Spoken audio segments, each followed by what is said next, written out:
Welcome to the C-Suite Mentor, the place where you will learn the tools, strategies, and mindset to scale your business sustainably and build a lasting legacy. I'm your host, Theresa Cantley. As a fellow CEO, I understand what it takes to scale a business to 7 and multiple 8 figures. It's not necessarily what you might think. It requires a complete shift in how you think, strategize, and execute key actions in your business. My mission is to help CEOs step back into the driver's seat of their business by optimizing their operations, empowering their team, and staying in total alignment with their big vision. So, are you ready to exchange everything that hasn't worked for strategies that will? You're in the right place, so let's go.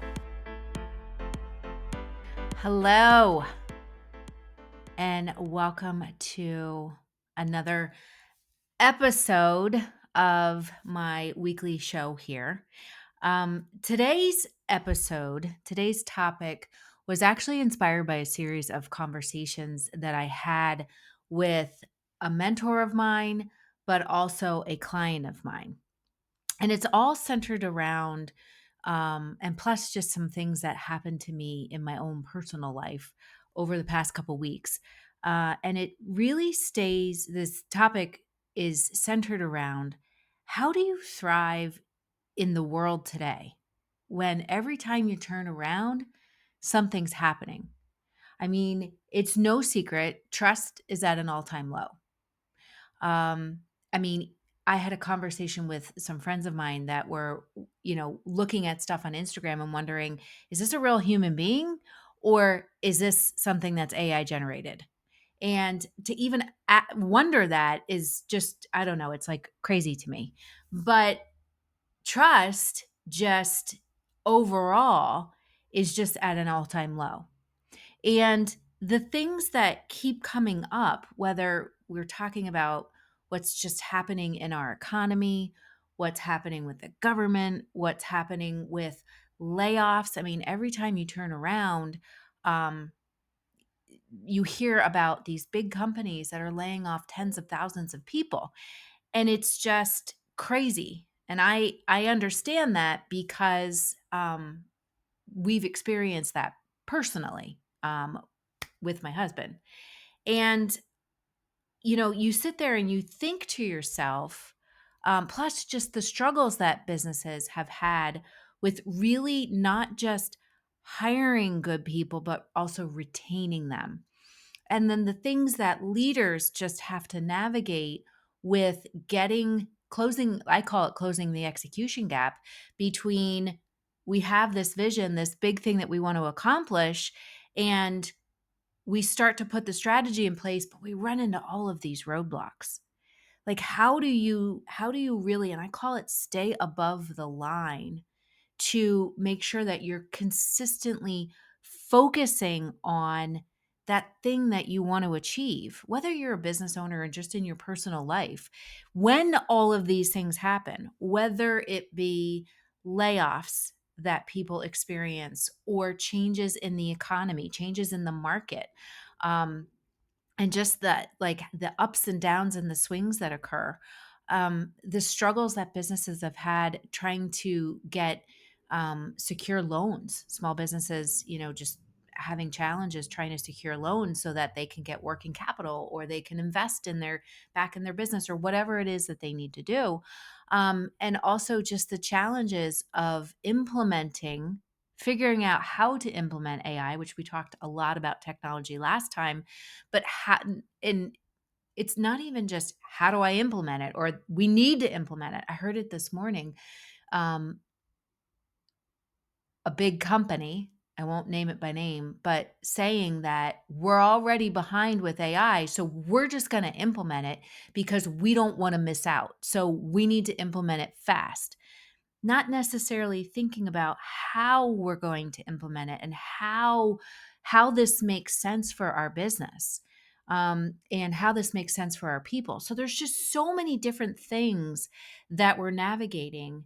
And on top of that, again, the challenges that we have inside of our own business, keeping cultures healthy inside of a business and kind of going with the wave of the dynamic things that happen within the culture of a business. So, you know, I had a conversation with a client of mine who has been through, I mean, they were thriving, thriving, thriving. And then it was just one thing after another. And getting to the point where he's starting to actually start to burn out and thinking how am I going to navigate all of this? How am I going to I'm constantly running into challenges with my employees, and how am I going to navigate this, and why is this happening?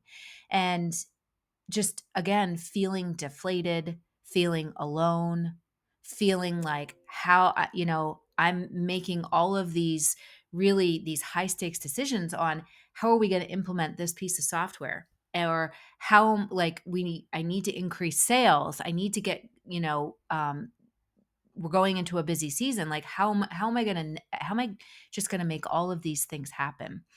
And you know it's funny because a lot of times when stuff like that starts to happen, we start to feel like we need to prove ourselves as a leader instead of just being a leader. Um, and being exactly who you are. We get caught in that I need to prove myself. And I heard a quote from Trent Shelton when I read his book is, stop trying to prove yourself to people who are committed to misunderstanding you. And, you know, I when I had the conversation with this client of mine and we were talking about all of these challenges, and he started questioning himself and saying, "Is it me? Am I a bad leader? Am I doing something wrong? Am I a bad, am I not showing up as my best self, or whatever, like do I just not understand what needs to happen with this technology that we need to implement into the business so that we can streamline things? Like, is it me?" And I remember long ago, a mentor of mine said to me when I was running into a challenge with a bunch of businesses, or a business that I was working with, and just running into challenges with some really toxic individuals, and thinking to myself it was me. And I remember my mentor saying to me, "Teresa, if you're swimming in a lake and it's dirty, if you're swimming in that lake, is the lake dirty because of you? Like, you're the cleanest person I know." Is it dirty because of you, or is it dirty because of the environment? Is it dirty because of the things that are coming into the lake, that are polluting it? So we can't stop all of these external things. But what we can do is we can change how we look at them, and we can also change, even more so, the actions that we take next. We do not have control over the outcome, but what we do have control over is how we show up in these situations. When we have a lot of impacts that are external impacts that are coming in, when we have, we're trying to figure out how to implement a new strategy that we don't really have a whole lot of knowledge about. Like, we actually have the power through how we show up and then the next actions that we take. So, and again, you don't need to prove yourself. And I would say this to any corporate leader. You don't have to prove yourself. What you need to do is you need to understand who you are and how you can show up as your best self, and really again focus on connecting to the hearts and the minds of the people that you work with every day, so that you can focus on, here's what we're trying to accomplish. And I know we have all of this noise that's holding us back, but we're not going to let it hold us back. So here's the strategy, and here's what we need to do day in and day out. So I'm going to give you a 6-part framework to really help you in today to stay above the line and really thrive in this crazy world that we are navigating today. To not let the dirty lake make you feel like you are doing things wrong, or make you feel like, oh my gosh, I'm not enough, or I'm not, I can't get through this, and just have things like really take you down. So the first one is to really focus on your aim and the implementation. I call this bridging the gap.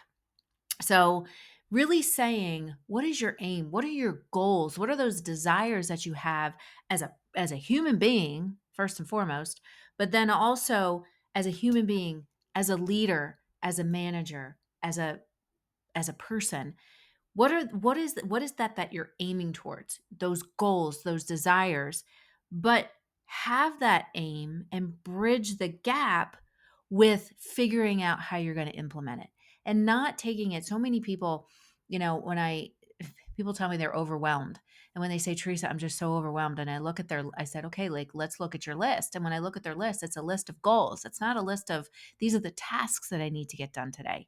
So really focusing on having that aim and keeping that aim in front of you all the time. Right now, I am sitting in my home office, and I am literally looking at a giant, besides the window in front of me, I'm looking at a giant piece of paper that has my goals for each month. It has my annual goals, but it has my goals for each month. And then those goals are broken down into small pieces. So then I know when I'm doing my schedule, I know I'm putting those little chunks onto my daily to-do list. So it's having that aim. I mean, so many people are in just reactivity mode. They're just reacting to whatever situation and whatever circumstance and whatever comes their way. And what happens is when you have people and they're just going with the flow, they're just keeping up with the status quo because there's no aim there. And what happens is we get stuck in that status quo. We get stuck on that hamster wheel and we can't get off of it. And as a leader, we get stuck in the weeds. And as I always say, we need to get the lawnmower out and mow the weeds down because we need to stay above that. We need to make sure that we constantly have that aim in our vision and it's on our horizon. And then we're taking those small steps every single day, those bold action. And a bold action could be something very small that you need to do that is going to make a huge impact. So it's the aim and implementation. Like I said, I call it bridging the gap. Bridging the gap between the vision and the strategy and what needs to happen to actually move that strategy forward. But we have to have that aim first. And like I said, so many people are in reactive mode. They're not in proactive mode. They're not looking at it saying, they're just reacting to things. And that, when we just react to stuff all day long, every day, we start to take things personally. We start to create a negative, we start to get negative. We start to create a negative environment. And then everything starts to swirl down from there. And I've seen it. I actually have experienced it in the past 2 weeks. And it is not pretty and it is not fun. And let me tell you, the quote of stop trying to prove yourself to people who are committed to misunderstanding you comes into play huge. So don't be someone who just is reacting to the circumstances that are happening.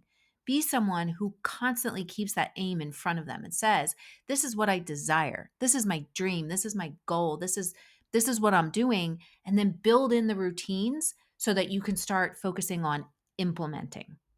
The second thing is what I call learn, don't lean. It's conscious consumption of what you're taking in.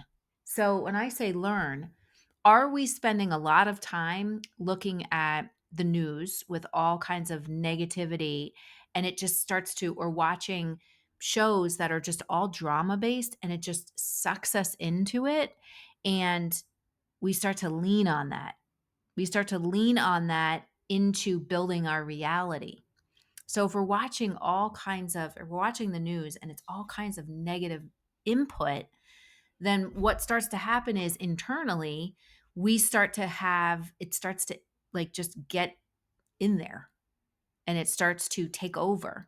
And like we start to feel negative, which is part of that dirty lake analogy.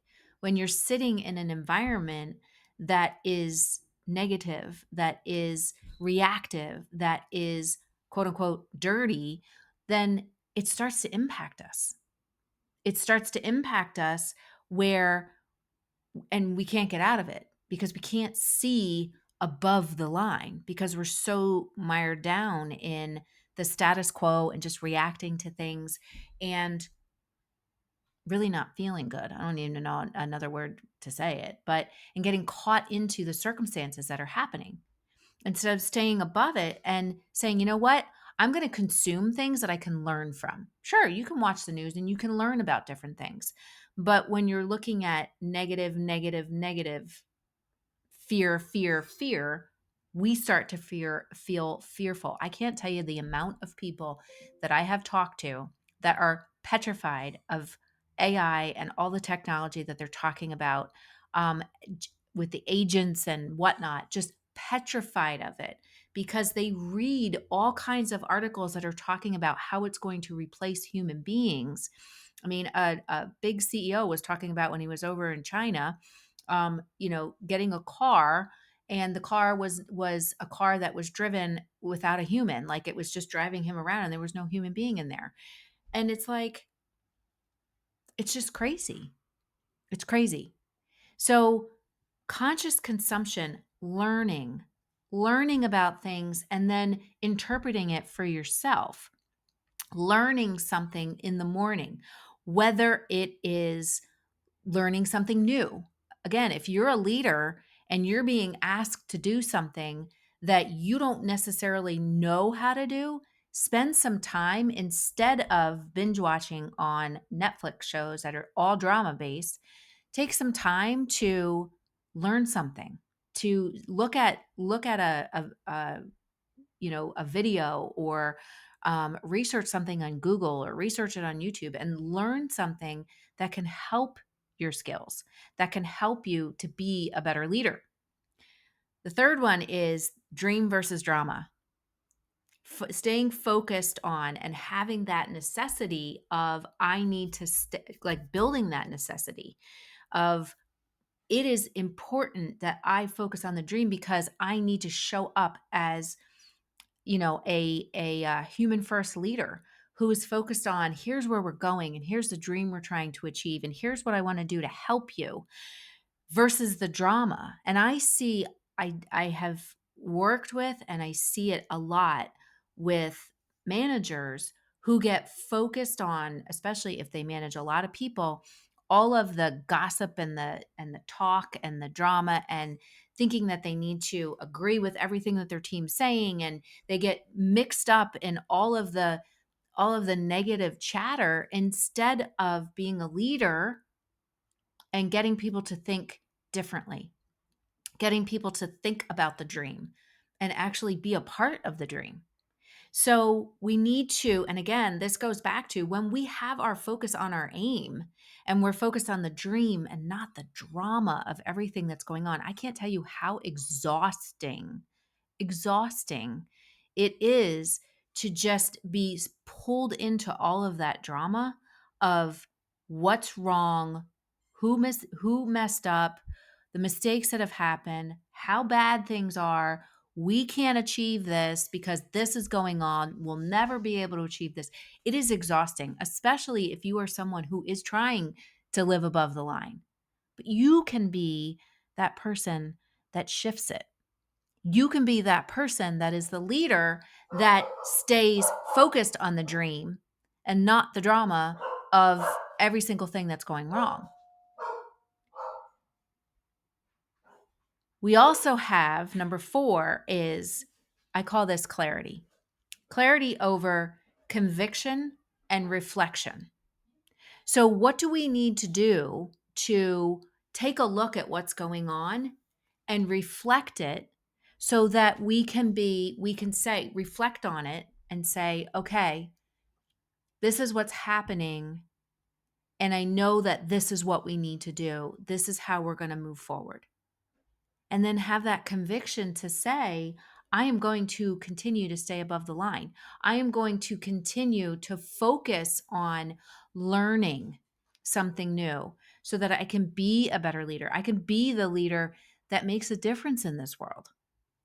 So, taking that time, plus also having the conviction and understanding really what the purpose is of what you're doing and why you're doing it, and getting your team. It's not, again, it's not just about you, it's about your team too, getting them to understand and give them clarity, because when they have clarity, it's empowering, and they have knowledge. They get knowledge, and drama cannot exist in a space like that.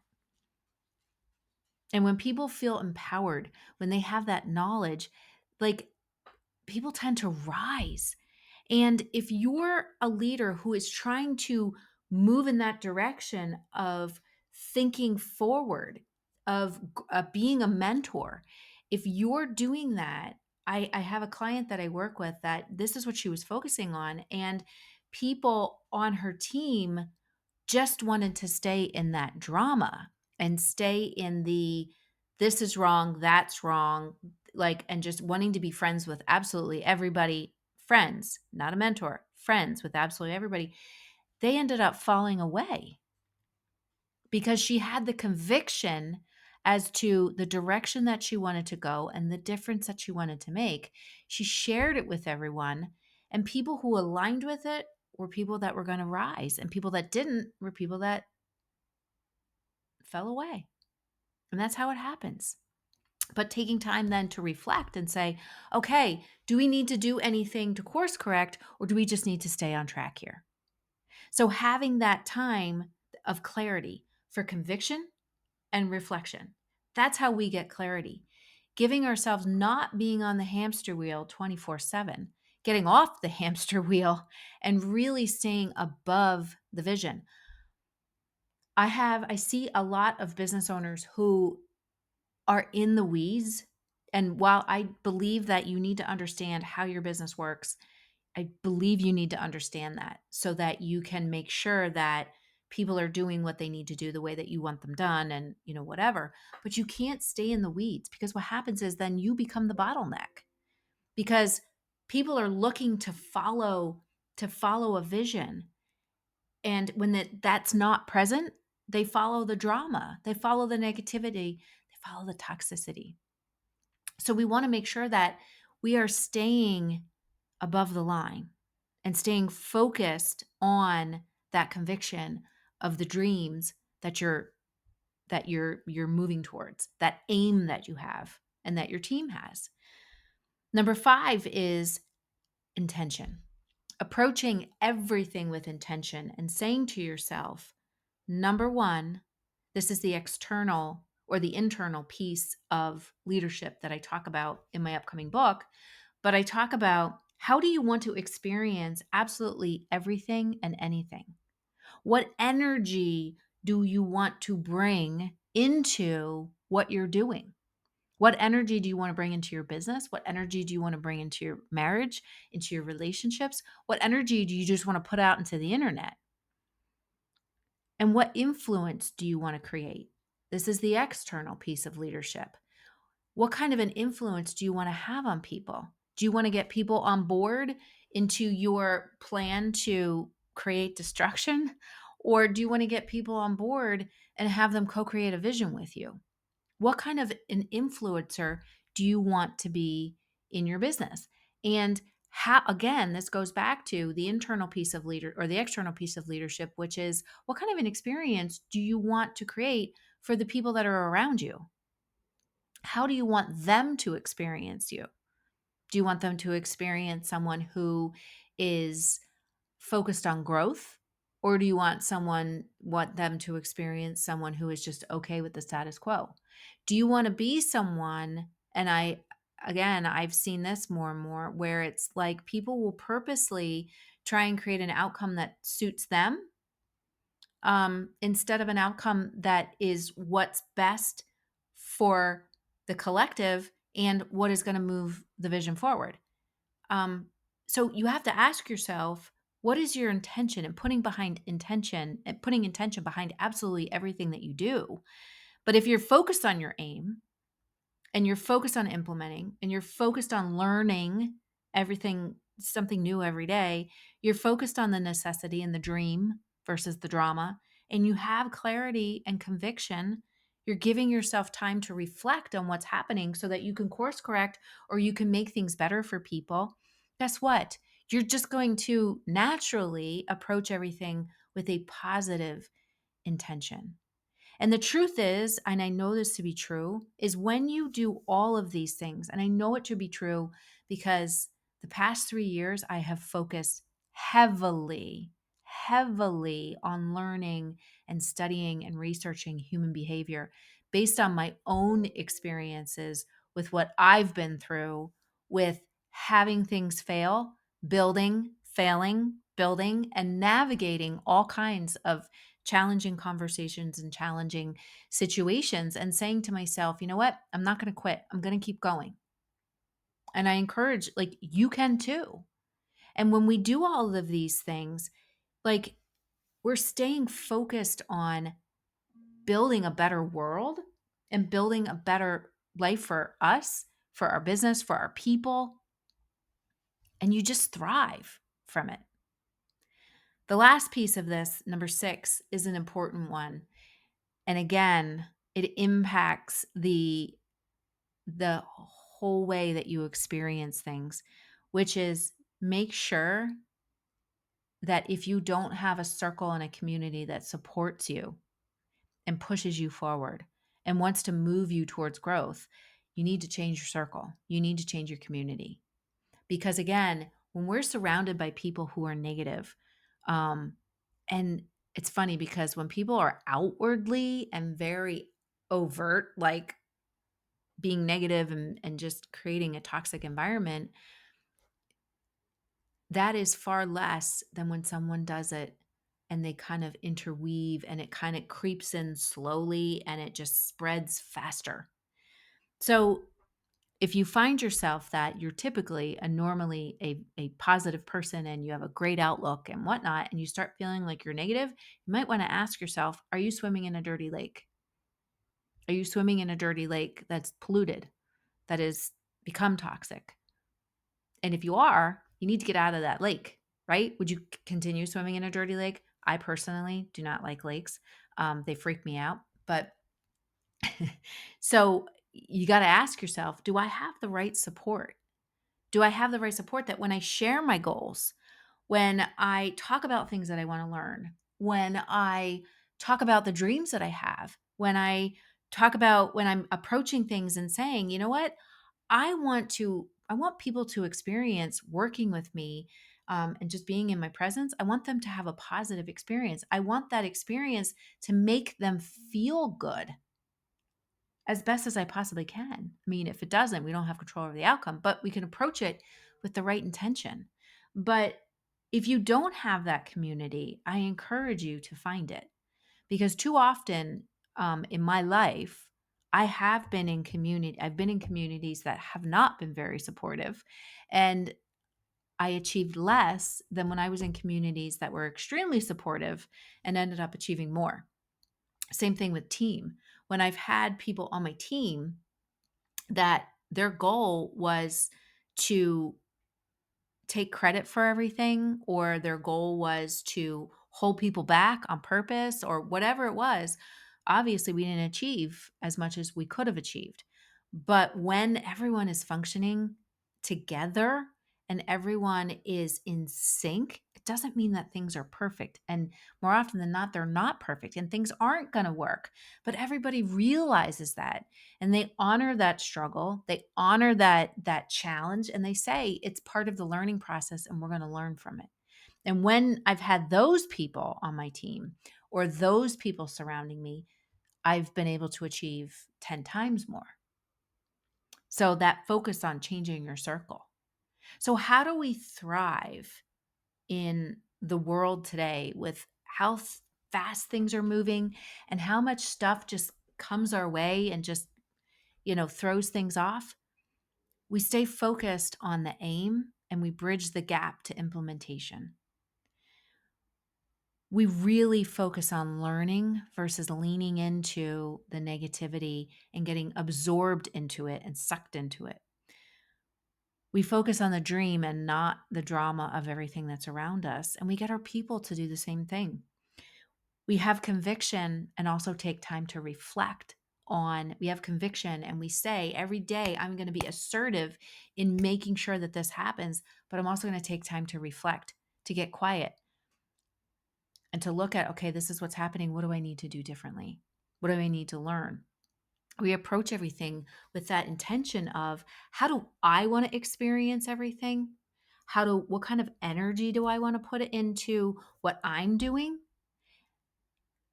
But also, how do I want other people to experience me? And the last one is, if you have a circle that is not supporting you, change your circle, whether it's getting a new mentor, or if you have people on your team that are holding things back, or if you feel as a leader that you're in a business that doesn't support leadership, it might be time to do something different, or it might be time to stand up. In a world that there's so much happening that is out of our control, we have to take control over our own and make personal development and personal growth something that we do absolutely every single day. That's how we're going to thrive. That's how we're going to thrive through anything. So I hope that this episode helped you. I'd love to know what was most impactful. What step was most impactful, or what you're doing to thrive in the world today? Because I'll tell you what we did 5 years ago, what we even did a year ago, we need to do it differently. We need to consistently make growth a part of everyday life, because that is how we're going to create a better world, create a better business, create a better environment in our business, and be able to, culture is dynamic. It's going to ebb and flow as things happen. But we have the ability to bring the energy and bring the joy and really bring the intention to make things so much better. So I hope that you enjoyed this episode. And until next week, I hope you have a great rest of your week. And if you want to dive deeper on this, make sure that you book a virtual coffee with me. We'll have a cup of coffee. We'll talk about what's going on and get you some action steps so you can start moving in the right direction. So everything that I teach, everything that I do, it is not from theory. It's not from just reading books. It is from lived experience, from corporate to entrepreneurship to consulting to working with people and building businesses all across industries. So if you want to dig deeper, make sure that you book a call and let's chat. So until next week, have a great rest of your week. Hey there. Thank you so much for listening. If you found value on this show, please follow the podcast so you never, ever miss an episode. And I would love, love, love if you would leave a review on Apple Podcasts or Spotify for me. Even better, share the show with a fellow business owner ready to step fully into their CEO leadership role. Because right now, more than ever, the world really needs next level leaders. And by the way, did you know you can text me all your questions and get real-time feedback? You absolutely can. Just text the word CEO to me at 610-215-2838 to get connected. One last goodie for you before I go. If you're ready to scale your business and have a co-creator working right by your side, my C-Suite Mentor Program may be perfect for you and your possible new second in command. Just visit thecsuitementor.com to get started.